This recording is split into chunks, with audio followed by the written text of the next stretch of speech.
Many high school students take on seasonal summer jobs to earn pocket money or save up for something important. John was only 17 when he first stepped through the gates of the old cemetery in his hometown.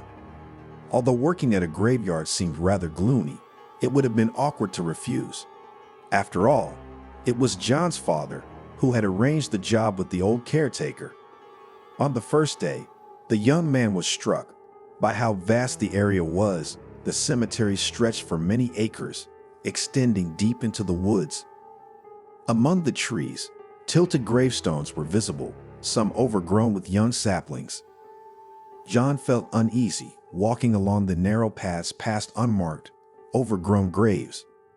He was especially frightened of the old mausoleum right by the gates. It was a large stone structure with a heavy door leading downstairs to the crypt. In the darkness, dozens of caskets were stored there. John thought the place smelled of dampness and decay. He tried to keep away from the mausoleum and hurried past it. Working at the cemetery turned out to be harder than he expected. He had to spend hours mowing the overgrown areas, clearing away branches and litter. But over time, John got used to this place. Now the cemetery seemed to him not so much eerie as sad and neglected, and the young man was glad he could make this place a little tidier. With time, John did get accustomed to working at the cemetery.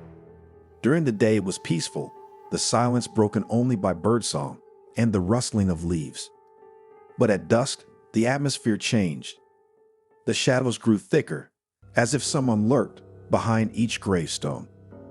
One evening, as John was finishing up in the mausoleum, a draft slammed the heavy door shut, locking the youth inside.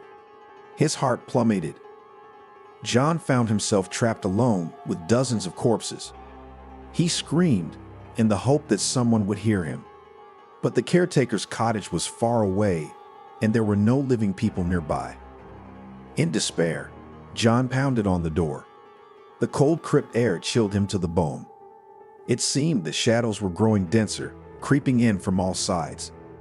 Or was it just his imagination playing tricks? Suddenly, a strange sound came, like a muffled groan. John looked around in fright. Something stirred in the far corner. There in the darkness, someone was there. John froze in terror upon hearing the sound from the dark corner of the mausoleum. Something definitely moved in the gloom. The youth stood paralyzed, unable to budge. Adrenaline surged. His heart pounded like crazy. Carefully, with trembling hands, John took a lighter from his pocket and flicked it. The faint flame briefly lit up part of the mausoleum, and in that dim light, the youth made out the outlines of caskets lined up along the walls. Holding his breath, he directed the lighter into the dark corner. There was no one there.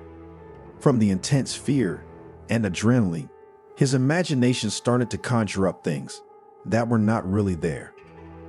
John desperately wanted to believe that.